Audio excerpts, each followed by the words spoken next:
ഇതിനങ്ങോട്ട് പോയാൽ ഇവിടെ ഊഞ്ഞാലും ഒക്കെ ഉണ്ട് അല്ലേ? അതെ അതെ, പാർക്കുണ്ടോ ഇവിടെ? പാർക്കുണ്ട്, ഒരു നാച്ചുറൽ പാർക്കുണ്ട് അവിടെ.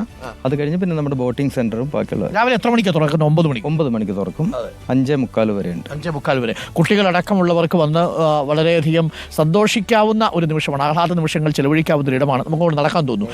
അപ്പോൾ ഈ പ്രദേശങ്ങളുടെ സൗന്ദര്യം പ്രേക്ഷകർ മനസ്സിലാക്കി കാണുമല്ലോ. നമ്മൾ മന്ത്രി കെ കൃഷ്ണൻകുട്ടിയെ ഒന്ന് ബന്ധപ്പെടാൻ ശ്രമിക്കുന്നുണ്ട്. ഇത് വൈദ്യുതി വകുപ്പ് മന്ത്രിയുടെ നേതൃത്വത്തിലാണ് അല്ലെങ്കിൽ ചുമതലയിലാണ് ഈ ഡാം ഉള്ളത്. വൈദ്യുതി വകുപ്പിൻ്റെ ചുമതലയിലായതുകൊണ്ട് വൈദ്യുതി വകുപ്പ് മന്ത്രിയാണ് ഈ ഡാം തുറന്നു കൊടുക്കുന്നതിനെക്കുറിച്ചുള്ള അന്തിമ തീരുമാനമെടുക്കേണ്ടത്. ഒരുപാട് മനുഷ്യർ ഈ ഡാമിനെ ആശ്രയിച്ച് കഴിയുന്നുണ്ട്. ഇപ്പോൾ റെഡ് അലേർട്ടോ മറ്റു ബുദ്ധിമുട്ടുകളോ ഒന്നുമില്ല. സാങ്കേതികമായി തുറന്നു കൊടുക്കുന്നതിന് തടസ്സമില്ല അല്ലേ?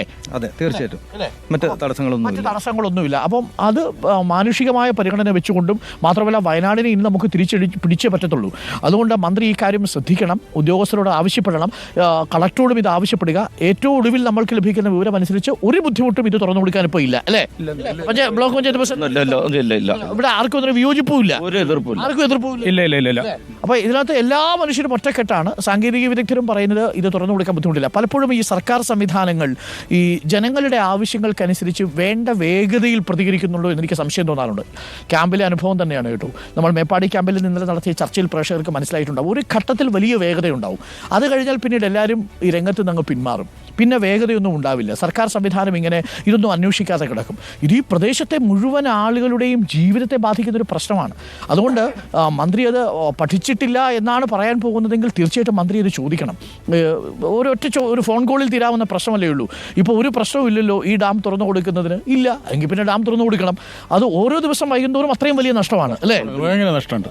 അനുബന്ധമായിട്ട് പറയാനുള്ളത്, കഴിഞ്ഞ 3-4 മാസങ്ങളായിട്ട് വയനാട്ടിലെ ഒട്ടുമിക്ക എക്കോ ടൂറിസം കേന്ദ്രങ്ങളും അടഞ്ഞു കിടക്കുകയാണ്. പിന്നെ ആകെയുള്ള പ്രതീക്ഷ എന്ന് പറയുന്നത് ബാണാസുര ഡാം, കാരാപ്പുഴ ഡാം ഇത്തരത്തിലുള്ള കേന്ദ്രങ്ങളാണ്. ഈ കേന്ദ്രങ്ങളോട് അടഞ്ഞു കഴിഞ്ഞാൽ വയനാട്ടിലേക്ക് ടൂറിസ്റ്റുകൾ ഒരു തരത്തിലും വരില്ല. ആളുകൾ ഭയന്നിരിക്കുകയാണ്. പൊതുവെ വയനാട് പൂർണ്ണമായിട്ട് കൊളാപ്സ്ഡ് ആണെന്നുള്ള ധാരണയിലാണ് പുറത്തുള്ള ടൂറിസ്റ്റുകൾ മുഴുവൻ നോക്കിക്കാണുന്നത്. അതല്ല, വയനാടിൻ്റെ ചെറിയ ഭാഗങ്ങളിൽ മാത്രം, മുണ്ടക്കയിലെ 2 വാർഡിൽ മാത്രമാണ് ഈ ദുരന്തമുണ്ടായത്.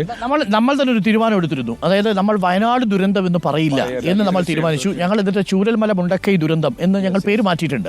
അത് നാഷണൽ മീഡിയ അടക്കം അത് വയനാട് ദുരന്തം എന്ന രീതിയിലാണ്. കാര്യം അറിയാവുന്നത് വയനാട് ആയതുകൊണ്ടാണ് അങ്ങനെ പേരിടുന്നത്. പക്ഷേ അത് ടൂറിസം മേഖലയെ വല്ലാതെ ബാധിച്ചിട്ടുണ്ട് എന്നതാണ്. എക്കോ ടൂറിസം കേന്ദ്രങ്ങൾ അടഞ്ഞു കിടക്കും. ഇപ്പോൾ 4 മാസമായില്ലേ? 4 മാസത്തിൽ മേലെയായി 4 മാസമായി എക്കോ ടൂറിസം കേന്ദ്രങ്ങൾ അടഞ്ഞു കിടക്കുന്നു. അതുകൂടാതെയാണ് കാരാപ്പുഴയും ബാണാസുര സാഗറും അടക്കമുള്ള ഡാമിൻ്റെ സൈറ്റുകളും അടഞ്ഞു കിടക്കുന്നത്. തീർച്ചയായും ഒരു മേഖല ഇല്ലാതെയായി പോവും എന്ന കാര്യം മാത്രമേ നമുക്ക് ഓർമ്മിപ്പിക്കാനുള്ളൂ. സർക്കാരിൻ്റെ ഒരു കണ്ണിവിടെ വേണം. ടൂറിസം വകുപ്പ് മന്ത്രിയുടെ പ്രത്യേക ശ്രദ്ധ ഇവിടെ പതിയണം. പ്രത്യേകിച്ച് ഇപ്പോൾ നമ്മൾ നിൽക്കുന്ന ബാണാസുര സാഗർ ഡാമിൻ്റെ ഈ പരിസരം അത് KSEBയുടെ നിയന്ത്രണത്തിലാണ്. ഇതൊരു ഹൈഡൽ പ്രോജക്റ്റാണ്. അത് തീർച്ചയായിട്ടും മന്ത്രി ഇടപെട്ടുകൊണ്ട് തന്നെ കഴിയുമെങ്കിൽ ഇന്ന് തന്നെ അല്ലേ? തീർച്ചയായിട്ടും ഇന്ന് തന്നെ അതിനുള്ള നടപടിക്രമങ്ങൾ ഉണ്ടാവണം. നാളേക്ക് അത് തുറന്നു കൊടുക്കാൻ കഴിയണം. ഇനി ഓണം വരാൻ പോകുന്നു. അതിനു മുമ്പ് ഒരുപാട് വിനോദസഞ്ചാരികൾ വരുന്ന ഒരു സമയം കൂടിയാണ്. ഇപ്പോൾ ഇവിടെ സുരക്ഷിത മേഖലയാണ്. റെഡ് അലേർട്ട് ഇല്ല, മറ്റ് യെല്ലോ അലേർട്ട് പോലും ഇന്നിപ്പോൾ ഇല്ല അല്ലേ? അപ്പോൾ അതുകൊണ്ട് തന്നെ ഒരു തരത്തിലും ആശങ്കപ്പെടേണ്ട സാഹചര്യം ഇല്ലാത്തതുകൊണ്ട് സർക്കാർ സംവിധാനം ഉണർന്നു പ്രവർത്തിക്കണമെന്നാണ് നമുക്ക് സർക്കാരിനോടും പറയാനുള്ളത്. നമ്മളിപ്പോൾ പോകുന്നത് ഈ ബാണാസുര സാഗർ ഡാമിൻ്റെ ഉള്ളിൽ നിന്ന് താഴേക്കുള്ള വഴി അല്ലേ?